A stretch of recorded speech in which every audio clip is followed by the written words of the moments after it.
You're listening to the Racer to Racer podcast presented by Race 92. Race 92 is a vintage-inspired racing apparel brand specializing in celebrating vintage race culture and adapting to motorsports today. Check out race92.com for all your racing merchandise needs. I'm your co-host, Aaron McAtee. Other co-host you may have seen walking out of Barber Lawn's 459 with a big old smile on his face. You may have seen him in St. Petersburg, Florida this past weekend. He is Scott Bowie. Hey, Aaron, what's going on? Not much. I see, even if I say that you weren't at St. Petersburg, Florida, I think people would realize you were somewhere where the sun was out. So, Man, that sun was violent. I forgot to pick up some sunscreen, and this is the result. I don't know. I was pretty bad last year after this race too, though. I have to go back and look at the episode after. Yeah, I was pretty bad. It's pretty funny. It looks like I have a red mask on. Yeah, it does. It's pretty violent. But hey, man, you don't prepare, you get burnt, right? Absolutely, absolutely. You say you forgot it. You know you can buy sunscreen I in know. Florida as well. I know, and I'm sure every day we probably walk by 3 places where I could have bought some too. Oh, absolutely. You know, that is one thing at the racetrack. If anybody wanted to just be a vendor for sunscreen, you probably do pretty decent. Yeah. Oh, yeah. That's a good idea. Yeah. But sounds like it was a fun weekend, and obviously I watched the race at least, and I watched I watched Indy next race obviously, and then I watched IndyCar race. Yeah, we got there Thursday. I went to the track Friday, Saturday, and Sunday. I mean, it's a hell of an event. Man, the people there love it. Had great engagement. All the local news, everybody, every morning they had stories. They were interviewing drivers. They said sales were good. I mean, I heard some people say it was a sellout. I don't know if that's accurate or not. But I mean, it had a hell of a crowd, and man, eventful weekend. In every division was eventful. Oh, absolutely. So yeah, great race, and I mean, outside of that, well, first off, IndyCar race. I almost forgot who won. Marcus Ericsson. Great way for him to start out the season. Obviously, last year, having the highs of highs, winning the Indy 500, and great way to start the year for sure. And Dixon's still looking strong. Man, Scotty D doing what Scotty D does. He's just gonna sit there and run the top 3. Unfortunately, he was kind of involved in the first real big melee of the day. He and Rosenquist get together, and then it kind of snowballs, and then you had a massive crash behind him. It's pretty violent for some of the drivers. Glad to see everybody walk away okay. Ben Peterson's his aero screen was cracked or broken, whatever term you want to use. But they all walked away. I guess Helio was limping a little bit, maybe. A couple of them had some hand injuries from it. Nothing broken, it doesn't sound like. But man, that place is tight. I mean, like I kind of alluded to, there was crashes in every division. The first Indy next practice is like a 40-minute practice, and I think they only got 20 minutes of practice because they had 2 reds right off the bat. With 2 of the more experienced drivers in that division. So that place is tough. It's as tough as any track you could start off with. That's for sure. Yeah, I know. Like during the race, they showed in one of the turns they showed like 6 or 7 race cars just sitting there. It was almost like a graveyard. Yeah, I saw that. Yeah. Yeah, we didn't stay for the IndyCar race. We left. We go to a place that we affectionately refer to as Pregnant Hooters because it's a wing place like Hooters, but many of the waitresses seem to always be pregnant. It's right by Raymond James Stadium in Tampa Bay, which is right by the airport. So that's why we head over there, because we fly in and out of Tampa Bay. So we watched the race there. So I got to see that. Yeah, it's just it's too bad. I hate to see that much equipment torn up. David Land alluded to this in his video from yesterday, where he said people are saying, "Well, maybe there's too many cars." It had nothing to do with the amount of cars. It just has to do with guys not willing to give each other room. Yeah, and I Essentially, mean, I don't have anything against St. Petersburg, but being the first race, especially with some of the rookies and stuff, it's just really throwing people into the rules, right? right? I mean, it's just Yeah, yeah. It's just like they throw you right into the octagon to tell you to go at it. right. No, absolutely. And I mean, outside of that, we had Formula One. Formula One at where was Formula One? So Bahrain, Bahrain. I believe, Yes. and you got. I know people are gonna be shocked. Max won. But the real shocker is man, look who was standing on the podium at third. Alonso. All of a sudden he's just gonna start standing on podiums again. So great for him. I mean, that's man. A lot of people I think just think of him as being the old guy, and that guy just gets it done no matter what he's doing. Um, and then we had NASCAR, of course, little uh, bad deal for one of their biggest stars, and Chase Elliott breaking his leg while snowboarding. Josh Berry had to hop in the car. I'm sure that's going to be that way for the next 2-3 weeks minimum, I would imagine. But you had William Byron win and Kyle Larson run second. So things are things seem to be status quo in NASCAR as well. Yeah. No, absolutely. I mean, outside of that, I mean that's really the news, right? I mean, I would Yep. say the racing season's definitely started. Obviously, Daytona 500 a couple weeks ago, and now with IndyCar and Formula One starting, it's Yeah, crazy. we're in the middle of racing season. Indy next, as we alluded to, co-host, friend of the show, Jagger Jones, his first real Indy next race. Practice was a little rough for him. When it come to qualifying, picked it up. He was top 13. His teammate was right there with him. Come race time, picked up spots on the start. On the restart, he picked up 2 spots, was actually challenging for eighth. And unfortunately, he and another car couldn't decide who deserved that piece of racetrack more. And he ended up in the tire barrier, and his day was done. But he learned a lot. It's a huge jump from USF to Oh, Indy sure. next. Um, I mean, just kind of for everyone. And plus, they had unfortunately some other obstacles the team had to overcome. But it's got a great teammate, fast teammate. I think as the season goes, they're going to really turn some heads. And I mean, they could have easily both ran in top six yesterday, even without the crashes in the race, and they may have ran up further. So race wise, they were good. Qualifying, they were a little off, but they're figuring it out. And hopefully come Indy time, both be hitting their stride and see what they can do. Yeah, absolutely. Definitely be look forward to see what happens. And I know the Firestone tires has really kind of leveled the playing field a little bit, so I think that's definitely to their advantage. Yeah, it really has. And the Firestones, like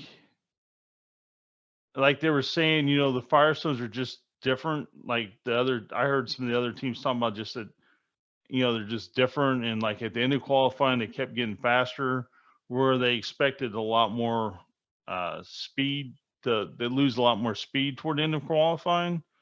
So that was actually kind of interesting because a lot of teams figured by their third lap they would have really ran their fastest lap. And I think the Indy next pole sitter, I think, may have ran their fastest lap on their last lap. So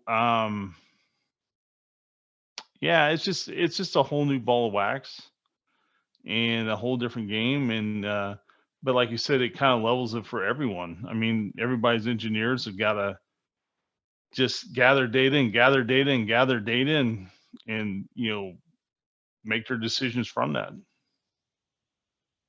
Yeah, no, absolutely. Well, I think so this episode we're releasing with Jordan King. Jordan's a great guy, drove in the Indy 500, drove in a season of IndyCar. Now is a simulator driver for Alpine Formula One team. Great guy, great talk. I think everyone will enjoy it. And then next week or in 2 weeks, we'll release I believe Brian Till. Right. Yep. No, Jordan was great. Good dude. Um, really good talk. And it's just interesting, especially to hear someone talk about the sport who you know they went from being a full-time driver just a couple years ago to just finding their ways in the sport and just staying in the sport, which is something that many drivers have to figure out. And I just think it's always an interesting talk when you talk to these guys. Oh, absolutely. And talking about Brian Till, that was a very good talk as well because he's very reflective and just very, just looks back at his career and very honest and I think a lot of people really enjoy that one as well. Yeah, I think yeah, absolutely. I think so as well.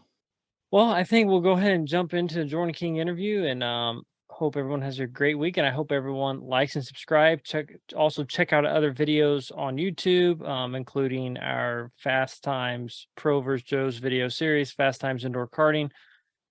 So yeah, thanks everyone for watching and listening. I hope everyone has a great week. Yeah, thanks everybody. And I got to give a shout out to Colby, Jagger's roommate in college. He listens to the show. Funny guy. So it's always good seeing him. And yeah, everybody take care. Absolutely. Our guest today is a former Formula One test driver, drove an IndyCar, including the 2019 Indianapolis 500. We're joined by Jordan King. Jordan, it's great to have you on the podcast. How are you doing? Yeah, good. Thank you. Thanks for having me. Yeah, absolutely. So me and Scott both live in Indianapolis. I live pretty much right next to the track. So I'm definitely familiar with you from when you drove an IndyCar and drove the Indianapolis 500. So yeah, it's really cool to to see you and just be able to talk to you. So talk a little bit about kind of how did you first get interested in racing? So very random, really. I've always loved sport from a very young age. If you ask, anyone in my family, they've always said I've, been mad for sport and always wanted to be a professional sportsman of some kind. And I hadn't decided what sport that would be until much later on. But when I was 11 years old, I think it was actually, I went indoor karting just at the Arrive and Drive place down the road from where I live.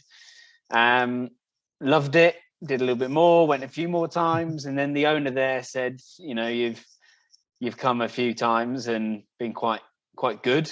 You're at least driving in a straight line and not crashing, I suppose, at that sort of age.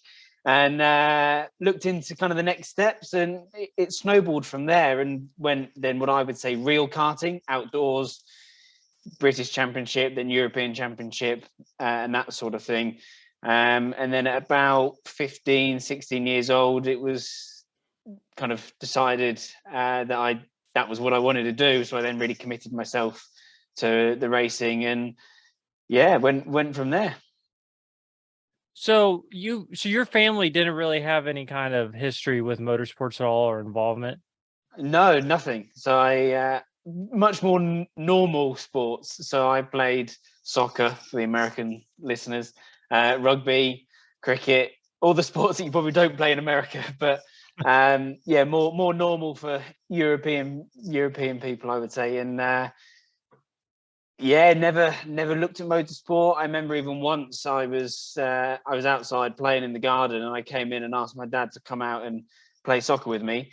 and he was watching the Formula One. So I even dragged him away from motorsport to come and play a different sport with me when I was, like 10 years old. So no push from the parents, no real connection before that. And then, after I kind of had my first taste, I got the bug, and that was it. What was it about it that you liked, that it really spoke to you? It's a bit of everything. I'm super competitive as it is anyway. So anything I do, even if I just go for a little jog with my friends, I'm still competitive now about that. And with motorsport, you were competitive against other people, but you're also competitive against yourself. And I suppose my internal analytical brain, you can measure everything. Everything's got lap time. So even from a very young age, you go out, you do a lap time, and you can see whether you've done a good job or a bad job. And that fuels the competitive fire inside me. Who doesn't like driving fast? Going fast. I'm definitely a bit of an adrenaline junkie. Broken more bones than I've got fingers to count them. So I enjoy speed. I enjoy danger and sport, competitiveness. It just kind of ticked a lot of the boxes in one. Did you would you say that it really is? I mean, like you said, there really is this thing about racing. Your next lap is either good or not good in your eyes, right? I mean, you can tell immediately where you're at, and I can see, like for myself, that's one thing that draws me to motorsports. It's either that's better, or it's worse, or it's the same, and there's no opinion about it. You can't argue with the time. Yeah, it's very black and white, isn't it? You're Right. either good, you're good, or you're bad. Another sport that I really lean towards quite a lot, because it is, obviously motorsport's got the car element as well. You've got the driver and the car, whereas things like athletics, track and field, that is an individual competing at their best against other individuals competing at their best. I dabble in track and field events because it's a really nice getaway for me to just be like, you run, and if you're not quick enough, you don't win. And the only person you can blame is yourself, because there's nothing else involved. If you haven't trained enough, you haven't worked hard enough, or you're just not good enough, you have a good day, you can only blame yourself. And there is that element in motorsport, but then there's a massive team element to it as well. Within IndyCar, there was another 40, 50 people working behind the scenes. Within Formula One, it was up to 1,000 people a team. And it isn't just a sole thing. So, also with motorsport, it tapped into my team aspect of other sports that I played as a kid. So I like that. You had to work together. You need to get more out of other people. And you were doing your bit for other people as well, which, I'm always the sort of person that I think I would want myself on a team if I was playing, rugby, because I know I would commit myself to it. And I feel like that with motorsport, you've got both. You've got your point with yourself. You're on your own. That's your lap. You're out there. If you don't do a good job, that's your fault. But then in the same instance, everyone else is relying on you to do that good job. So you've got the pressure there, and it all comes together quite nicely. Right. So when you started racing, would you say that did you set like a goal, like, because people have goals like to be in Formula One, or like at what point in your racing career did you say like, I want to do this or that? It was probably a little bit later on. I think when you first start anything, you're doing it as a hobby, you're doing it for fun. And at 12 years old, yes, I knew I wanted to do sport my whole life, because that's just my outlet. But it being motorsport, who really knows? I remember turning up at racetracks with muddy knees from playing sport, and tired from bruises and all sorts from everything else I'd been doing that weekend. And you'd rock up and I'd missed the session, I'd missed free practice or something, and then go straight into qualifying. And so when you're 12 years old, it doesn't really matter, does it? But it wasn't actually until I broke my collarbone playing soccer. And I was more disappointed I couldn't go racing for 6-8 weeks than play my other sport. And then in my mind, so I was 16 years old, in my mind, that was like, okay, so this is what I really want to do. That's where my heart's at. I need to stop playing my other sports and focus 100% on this. So yeah, once that kind of trigger switched, I then fully committed to it. Everything I did was to make me better at driving a race car. Absolutely. So your first time in an actual race car outside of karting, you were like, you said 15, right? It was Formula Renault? No, it was a little bit older than that. My first race I did, I would have been just before I was 17. So like end of the year I was 16 type thing. Yeah, my first full season I was 17 in cars. Okay. So obviously you kind of wore through the ladder. You ended up in Formula 2. You were successful in that, and then that's where you kind of got the Formula 1 test driver deal from that, correct? Yeah. It's just that like karting's very much the same as in cars. So you go up the ladder in karting, and then when you get into cars, you almost start again. As you mentioned, Formula Renault, it's then at the bottom. It's all changed a little bit since I did it. There's now Formula 4 to make it easier. Formula 4, Formula 3, Formula 2, and then Formula 1. So yeah, went all the way through to Formula 2. Did a good job. Got the reserve drive at Manor, and I was there for 2 years. So drove a Formula 1 car a dozen times. And then from that pretty much came over to your side of the pond and raced in IndyCar. So driving a Formula 1 car, like what was that experience like for you? Obviously, I'm guessing it's a lot quicker, has a lot more downforce than a Formula 2 car, but what was your kind of initial impression getting to drive a Formula 1 car? It's a strange one because you've got plenty of emotions, let's say. You've spent the best part of 10, 15 years getting yourself to that point. So then when you first drive it, you've got the childhood excitement, you've got the adult excitement, you've got the nerves, you've got everything that's involved in, I suppose, either just competing, being excited. I was excited for myself, I was excited for my family that I'd done it, I was excited for my sponsors that had come on the journey with me. I was also nervous, a little bit apprehensive. But then as soon as I put the helmet on, like most things I've done in motorsport, as soon as you put the helmet on, you're in that zone. And yeah, you drive out the pits and you're told what the run plan is, because Formula One's very much, it's not about you anymore. Whereas in the junior Formula, it's all about you and getting you better, getting you to Formula One or wherever your final destination is within motorsport. Whereas when you get to Formula One, it's all about the team and making the car faster for them, especially as a reserve driver. You're not the race driver, so you're running through a set plan, and you can't argue with that. Whatever the plan is, right, that's what we've got to do. So it became very much a job very quickly. Whereas I suppose in all the junior Formula, it was still, you're a bit more in control of what's going on and what's happening, rather than you're just a really, really small part of a massive cog. I think we've heard Lewis Hamilton say multiple times over the years, I am just the small end cog of a massive machine that's behind me. And that is true. I got into the car and drove it. But the speeds, I mean, it's the only time I've got into a race car and gone full throttle and thought, oh, that's actually quite quick, and kind of not scared me, but made me like have a bit of you had to blink and take a breath and go, oh, that is really quick. Whereas all the other steps, from karting to cars, from then Formula Renault, even up to like Formula 2, it's just normal steps. Where then from Formula 2 to Formula 1, it's like you've had to jump 4 steps.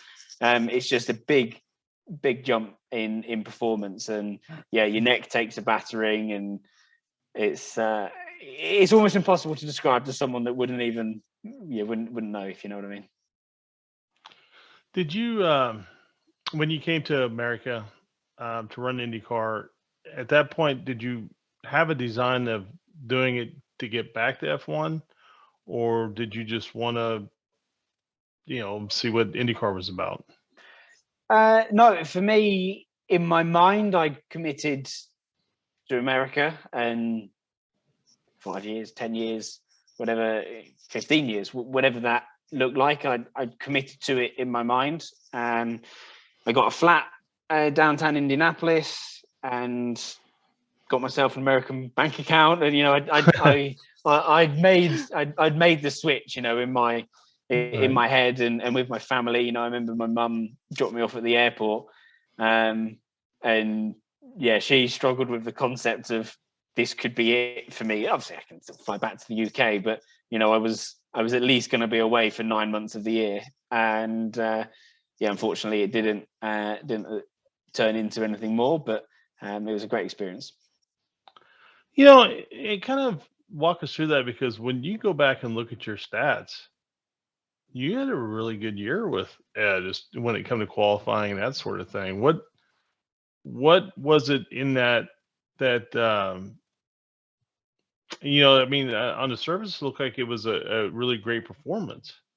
So where do you think the disconnect came from?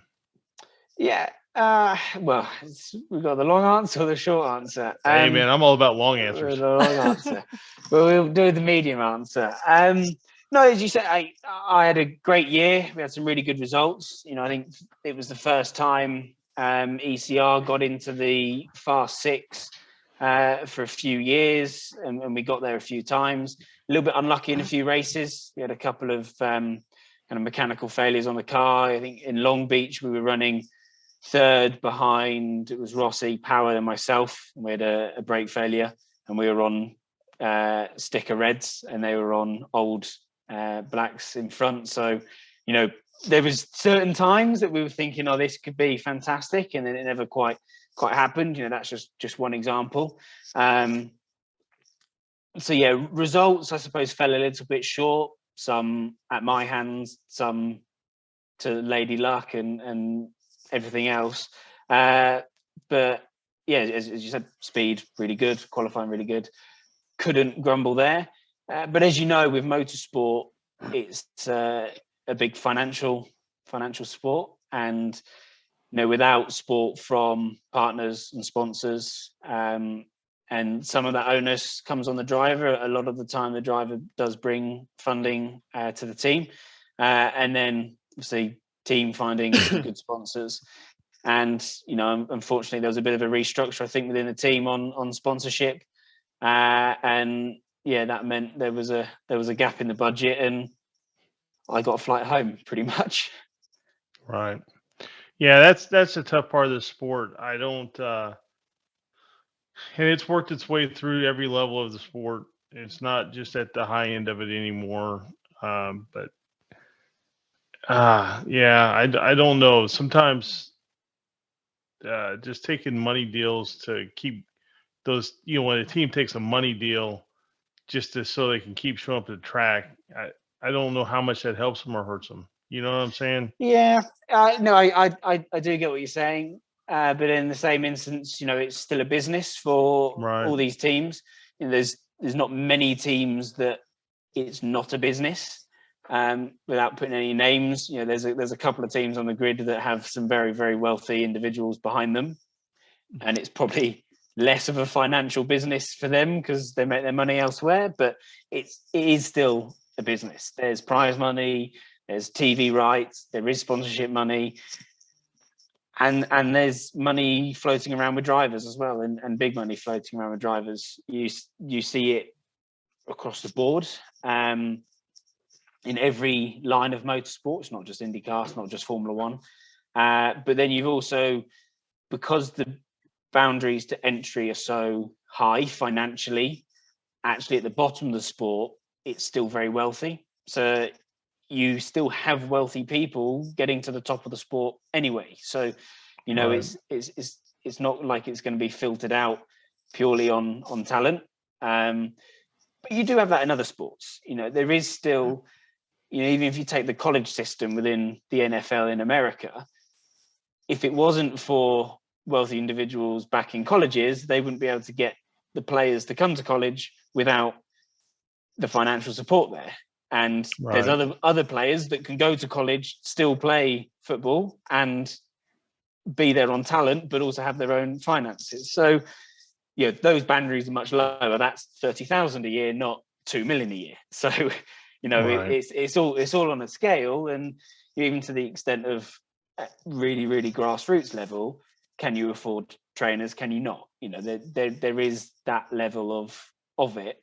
But motorsport's just larger than that, and that bill doesn't stop being paid by the driver investment until very, very late. Whereas I think in other sports, you get programs that pick up talent much younger and take them through, where there is some of that, but not to the same level, you know, as you mentioned with the college system in NFL, or back in Europe with like the Premier League football academies. You know, they're picking up 12-year-olds. There's the odd one or two, but not in the tens of thousands like in, I suppose, more mainstream sports. Right. We talked to Alex Lloyd quite some time ago now. It was over a year ago. And I remember him talking about running the race in Vegas where Dan was unfortunately lost, but he was talking about being out there, and you know, he'd see their billboards and everything, and he barely had enough money to buy food. And he was just talking about, man, it was such an eye-opening moment for him. You know, it was kind of, I wouldn't say it was rock bottom. I don't want to put words in his mouth, but it was like, all right, what are we really doing here? You know? Yeah. No, I've been afforded opportunities that I definitely wouldn't have been able to get if it wasn't for a good contact book, some funding coming from somewhere, and that doesn't exist if you don't have that. You know, if you were just Joe Bloggs off the street and turned up on a door and said, "How do I become a racing driver?" It's, yeah, well, you've got a big long list of 15 years worth of stuff that you've got to do before. You know, it's much different. And then there isn't an institutional, you know, at school, you don't go and play motorsport at school. You know, you go and play other sports at school. You go and you have the school team, and there's public facilities to turn up and go and play baseball or whatever. But there's not just a public racetrack with public cars to go and drive and see if you're any good with your mates. Oh, do you fancy going down the park and just driving some race cars? Like, it doesn't happen, does it? So, right. You know, it's, yeah, as I say, the boundaries for entry are much higher, and they keep going much longer, I would say, in motorsport. I agree. So with that, Carpenter, you do just road courses. So, I mean, obviously you were kind of considered a road course specialist with all of your experience in Europe. And then 2019, you go back to Formula 2, right? You do the majority of a season, and then you get a deal to run the Indy 500. Kind of talk about how that kind of came about, because at that point you hadn't driven on any ovals, right? Yeah, so I'd done one test at Phoenix. Oh, okay. So short oval, not a speedway. Yeah, one test. Speaking to Ray Hall from the year before, and yeah, picked up a few sponsors that allowed me to go and do it. I mean, it pretty much washed its face, not much more than that, but I mean, fantastic experience. If you just take the Indy 500 as a sporting event, it is one of those pinch yourself moments. You know, I've been to some incredible sporting events, World Cup events, Champions League finals. Never actually been to a Super Bowl, unfortunately. Super Bowl final, but yeah, it's up there with that level. You know, 300,000 people paying to come and watch people play sport. So it was a surreal moment for me as a kid, being like, I have been that person in the crowd watching athletes going, wow, how fantastic it is. And then I was one of those, and it's hard to actually, although you've worked towards it, believe that is you. I forgot what your second part of the question was. Just like what, so obviously, I mean, well, first off, like, how much about the Indy 500 were you really familiar with, or like, was that something you watched as a kid at all, or? So no, as a kid, didn't watch it. I think the first time it really jumped on my radar was when Dan Weldon won it second time, when JR hit the wall out of turn 4. Yeah, I was probably late teens then, that sort of age. That was the first time it kind of really hit my radar. Obviously, knew about it, but didn't watch it. And then coming to America, but then you really start to realize at what level the event is on a world scale. Obviously, although it's only ever in one place and it never moves, not like other sporting events, it's still on a completely international scale on size and hit and everything. So yeah, to have qualified for it and done the race, unfortunately the race didn't quite go as I would have planned, but it just unbelievable. What was your first impression of, just driving on the track? Because a lot of people talk about like the first time you go into the first turn wide open.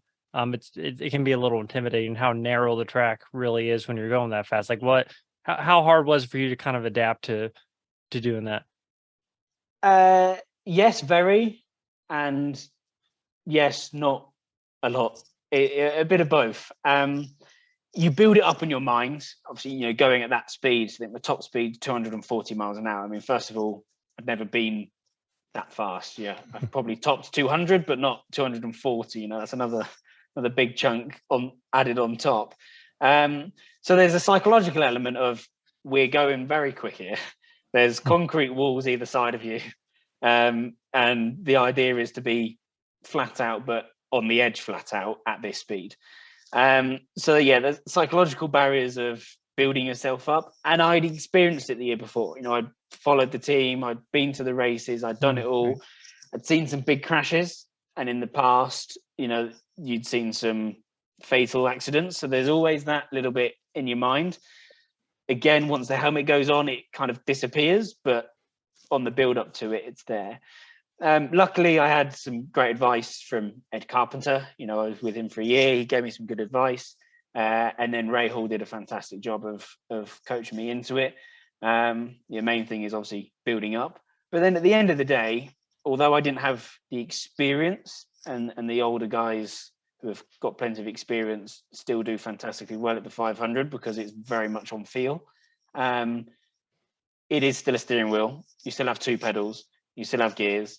You still have a clutch. You still have all the other stuff that you normally drive. You just have to drive it slightly differently. So as long as you kind of just adapt to, I still have to turn a wheel, I still have to press the two pedals, and just drive without trying to make it sound too simple. Just lean on that inner talent that you've built up over the years. Now you got to do Le Mans and Speedway both for the first time in the same year. Yeah, it was. That's 2019 insane. was a very busy year for me. Yeah. Well, kind of explain what that Yeah. was like. I mean, just you had arguably the two biggest races in the world, and all the pomp and circumstance that went along with both of them. Well, if it wasn't for the Indy 500 being on the same weekend, I would have done Monaco, Indy 500, and Le Mans. So that would have been even better. But no, I obviously missed Monaco for Indy 500. As a sporting event, still fantastic. Le Mans, it's a brilliant event. On par with Indy 500, but for completely different reasons. I love the endurance racing from a challenge standpoint. You getting out the car, you put your teammate back in, you've got to then recover, go again. Le Mans is just that on steroids.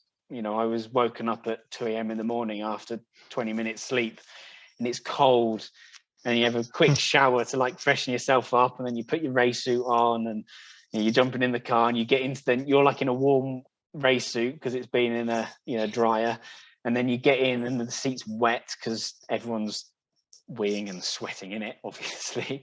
So it's just a fantastic event, and there's hundreds of thousands of people there. It's a party for them. It's competition for you. You're there for 2 weeks, living in a caravan. It's just a great event. Really good event. Great racing. Awesome circuit.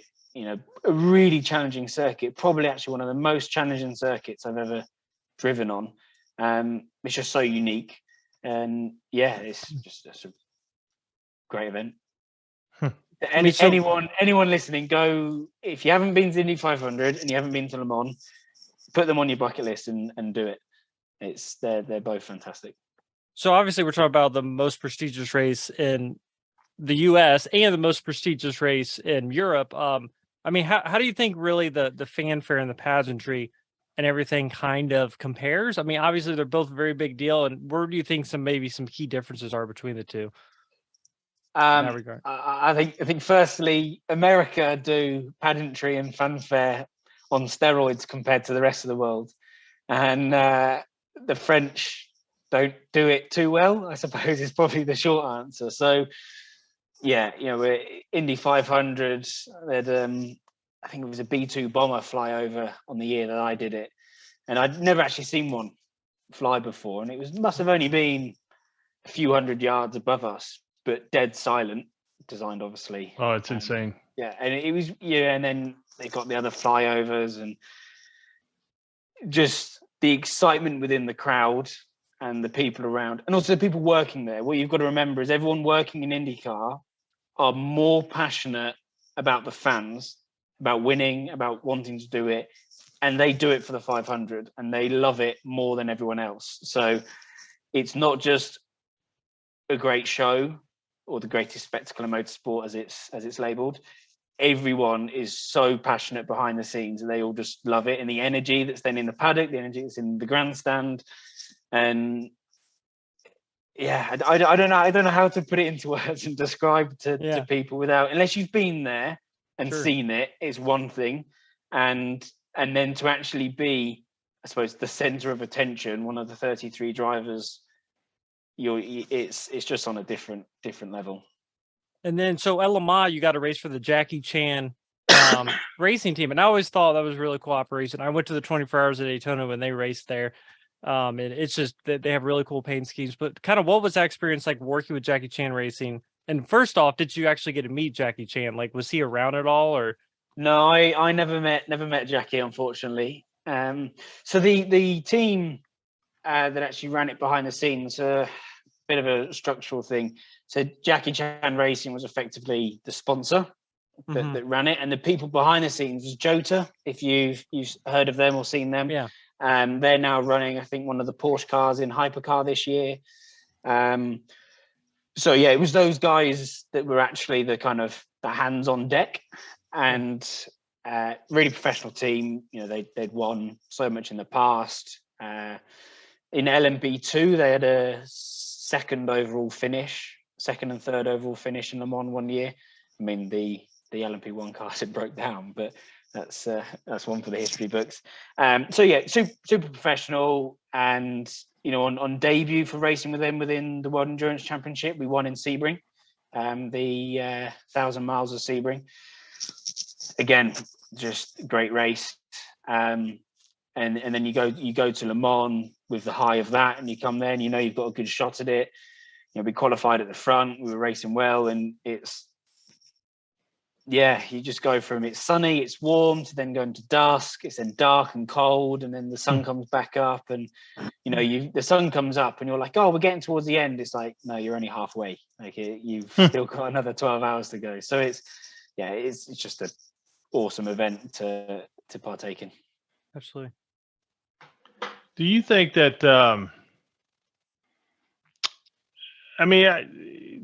that is one thing America is missing is we've got the 24 Hours of Daytona, which is a great event, but I think that America is missing a little bit from not having a really big sports car race, like something that's on par with Le Mans. Do you think that, in your experience with being in America, being in Europe, do you think that's something America could support, or is it just kind of not in Americans, like how we're built? I think it is. It's something that's easily supported in America. It's a big economy, it's a big country. You've got the infrastructure, you've got the racetracks. It's definitely possible. I think the issue with a lot of sporting events, they're born from something that just didn't exist. And, the Indy 500 works on that level because you've got 100 and well, it's almost 110 years, isn't it? Because there was a couple of years missed during the war. But there's, over 100 years of history that's involved with it. And you look where it started. It was a bunch of guys that wanted to drive a car, and it took them 10 hours back in the day, and now they do it in 2.5. And it's evolved from nothing all the way through to this fantastic sporting event that is today. Le Mans very much the same. It was a bunch of guys that thought, well, let's just go and race for 24 hours because 24 hours is a day. Like, why not? Let's do it. There's a little bit more to it than that, but it's then grown to what it is today. The Isle of Man TT is on that level. I think Isle of Man actually outscores them on oldest by a couple of years. So you've got these fantastic things that have just become something from nothing, and you look at the development of sport around the world, and all sports have come from something that's completely different and grown in something bigger. So that's what I would say the issue is with suddenly going, we want a big sports car race. We want to have 200,000 people turn up and we want to compete with Le Mans. It's like, well, you've got 100 years worth of history to compete with Le Mans, and it's not Le Mans. There's the Dubai 24 hours, great event, but it's not Le Mans, and it will never be Le Mans.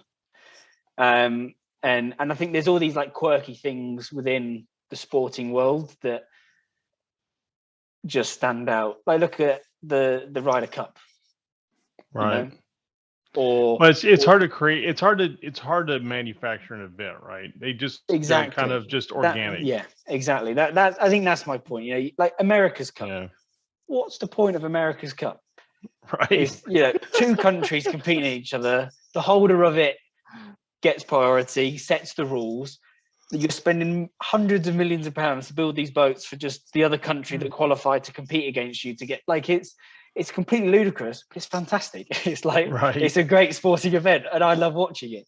So I think all these things, within cricket, you've got the Ashes. Ashes is probably the biggest event within cricket, bigger than the World Cup. And it was done when England and Australia played each other 100 years ago, whatever. And at the end of the first test match, they burnt the ashes from the bales and put them in a little urn. And now every year they play against each other for the ashes from the and it's now like the biggest event in cricket, but it's only ever between England and Australia, and no one else cares about it. But it's it's just a fantastic event because it's got this history behind it. So as you say, it's got to be organic, I think, for something to really be on that scale. Whereas if you just suddenly said, here's a racetrack, everyone come here, have a load of fun, it becomes a Dubai 24 hours. And that's just another race that some people do, some people don't, and no one's bothered. Where for like Le Mans, getting an entry for Le Mans, people would pay their right arm to get an entry into Le Mans. Yeah, no, I fully understand what you're saying. We're having raced in Europe and America. Where do you kind of think how does the competition level kind of compare between the drivers? Because people look at Europe and, kind of the ladder or the road to Formula One, you think of some of the best road course racers in the world. And obviously you race IndyCar and all road courses. Like, how do you think the competition level really compares between America and Europe? IndyCar is definitely up there within the European sphere of level of talent, let's say. Because I think everything's still just as competitive. Even playing at 10 years old, it's still just as competitive, just not very good quality. So IndyCar is up there on the level of the quality. I think it tails off quite quickly in the junior formula within the America ladder. And, you can see that with the grid size, and when some of the young guys from America jump straight over to Europe, they've not had the build up as much. You see the kind of the good American drivers from a young age have come over to Europe very early. And that's just the size of it. To be good, you have to be competing against the best. and everyone around the world in karting turns up in Italy, effectively, from Far East Asia through to America. If you want to get good, you have to put yourself against the best to see how good you are. So yeah, the level of motorsport further down the ladder is much higher. I think purely from just it's a numbers game, and comes back to probably history. I don't know why karting's all in Italy. Don't really know why it's become the main center of karting in the world. You know, when you look at like the world championships, I'd probably say 5 times out of 10 it's held in Italy. You know, it's the world championships, but why always Italy? And then within the European scene, within in cars, the junior formula again, because it's Formula One is quite European centric, you know, mainly out of England from where it started from, with, you know, Bernie Ecclestone taking it on. You got the junior formulas stay there. You want to reach Formula One, you've got to be in that world. But then you look at the top end of America sports car racing, and the good sports car teams come over to Europe, compete very well. The good European teams go over to America, and if not struggle a little bit more over there because it's a little bit more unique. You know, the racing in America, different circuits, different quality of circuits. Local knowledge always counts for a lot. Yeah, that's about it, really, I think. Right. Okay. So you've been doing a little Formula E as well, correct? Yes. How, you know, of course, electric racing has been a little bit of a topic on this show. You know, some people see it as a future, others see it as just another form of racing. What has been your takeaway from Formula E? I think you touched on it quite well with all of those. It is a bit of all of it. It depends where motorsport goes, I suppose, long term. In my mind, you know, we've got a bit of an identity, finding our identity within motorsport. You know, Formula One have gone down we're trying to be sustainable route, and we're going to have carbon neutral this and X, Y, and Z, and you know, net zero is obviously, you know, for me, that word net zero is a complete made up fabrication of the truth. When It just depends on how you do the math, right? Exactly. Any company that says they're net zero, it's like, yeah, but anyway, that's a different story. And Sure. yeah, Formula E sits well in that crossover. You know, the world clearly has pushed quite hard for electric cars, or especially the first world has pushed quite hard for it. As without being branded, there's a one car company that only makes electric cars that's stock's gone very high and made some person very wealthy off the back of it. So yeah, clearly the world thinks that that's at least a direction or a solution for a period of time, or an option for a solution in the future. And Formula E has taken that and actually done a very good job. You know, a lot of the tech that's involved in Formula E has then been used in the road market. You know, like a lot of things motorsport, it moves quickly, it's about performance, but with performance comes, it's Formula E world, efficiency, and, you know, the regen that's involved, the knowledge that is gathered, it can be used quite quickly. We're actually on the road, you know, people won't be trying all these things because there's no need to. Where obviously to win races, you've got to be pushing the boundaries. So there is that element. I'm not sure Formula E will ever be bigger than something like Formula One. You know, if it ever got to that point, Formula One would solve the problem. They're just on a completely different scale. You know, Right. but yeah, Formula One's Right. just 30 times bigger than Formula E. So if they felt threatened by Formula E at one point, they would solve it pretty quickly. You know, a bit like Google, when someone gets a little bit too big for their liking, they'll just solve the problem, normally by buying it or producing what they're producing. So it's got its moment in time, it's got its place in the market. I'm enjoying working in it. I think there's actually some really good stuff coming out of it, as I've mentioned. Whether electric cars are the final solution in the real world? Who knows? I can't answer that question. Right. But yeah, it is a good championship. And actually, as racing goes, it's probably one of the best championships on the world for racing. They've got some very good drivers in it and some very good racing. Yeah, I watched it. I watched parts of races. I didn't watch full races.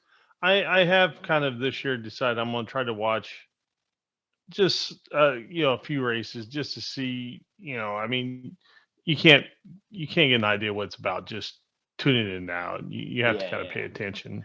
I think it's any sport, unless you Right. actually pay attention and live and breathe it, you don't get enjoyment out of it. I used to love soccer. I used to love soccer. Played it all the time. It was my dream. We won't hold it against you. Yeah, I mean, well, not against me. And now, I will see it on the TV and I'll struggle to engage with it because I'm just so detached, busy. I don't watch it. I don't see the games every night. You watch it and I go, I enjoy watching it, but I'm not emotionally invested, and I don't know all the players, and I don't know who's doing well, who's doing bad. And I think it's the same in motorsport, and you've got all these other options.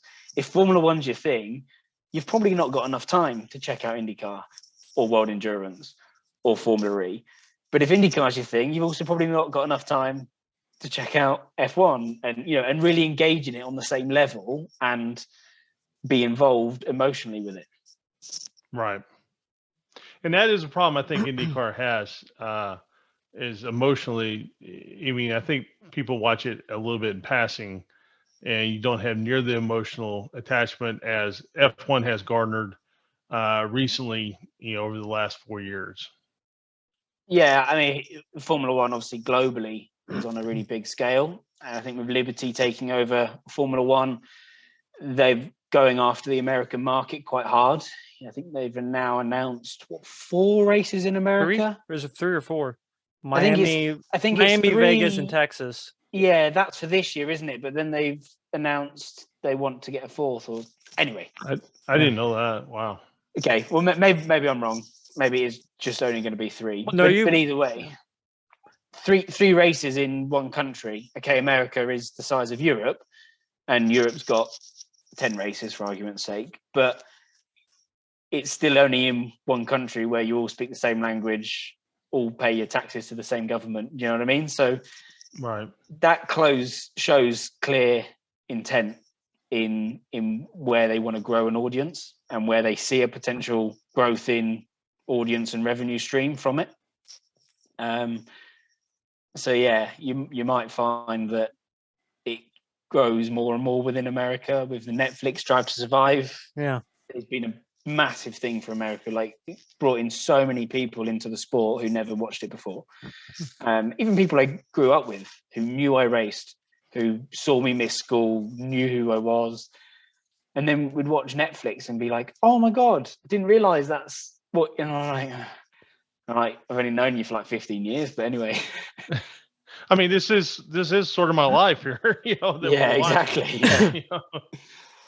So you're involved with the Alpine F1 team as a development driver. I mean, a simulator driver. Yeah, right. Yeah, they'll tell me off if I don't correct you. It's actually Alpine.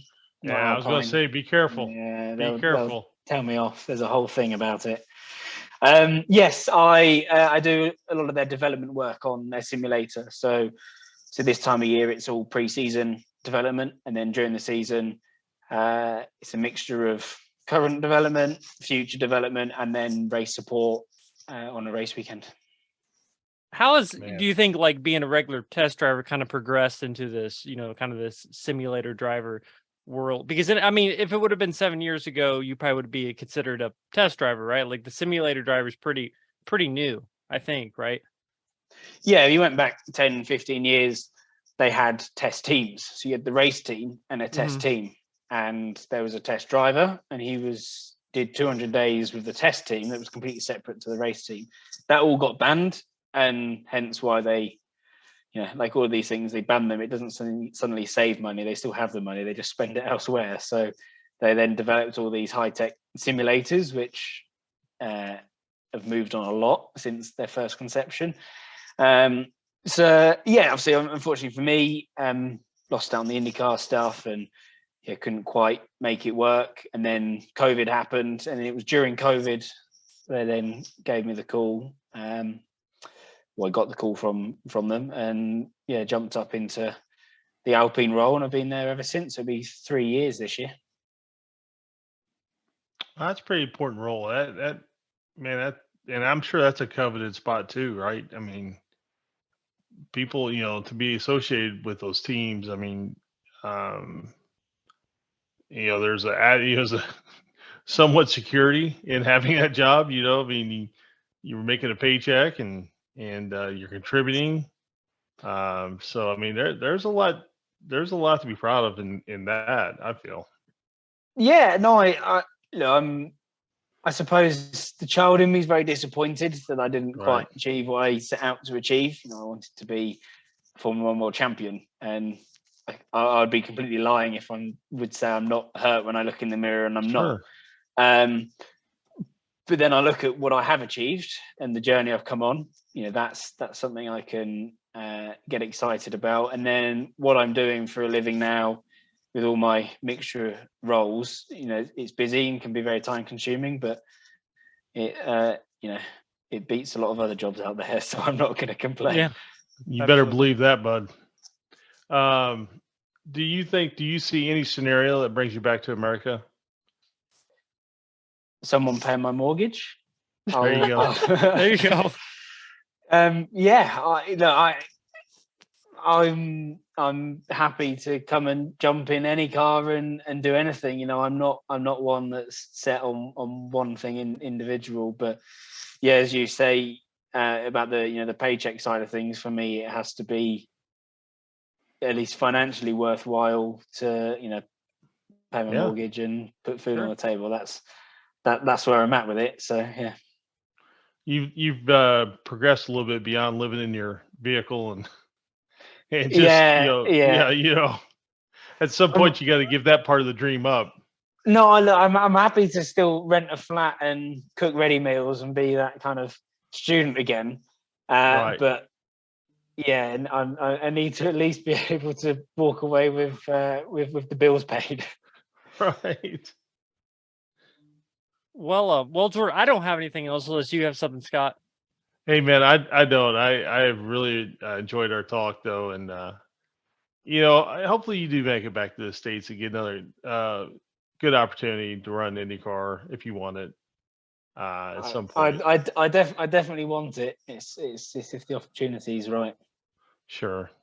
I just it's just like anything else. You had such a great showing, and it just I'm like you said, I'm sure the economics and the timing and everything, how this sport can be, it just cuts you off the knees sometimes. But it's absolutely been a pleasure. No, thanks for having me.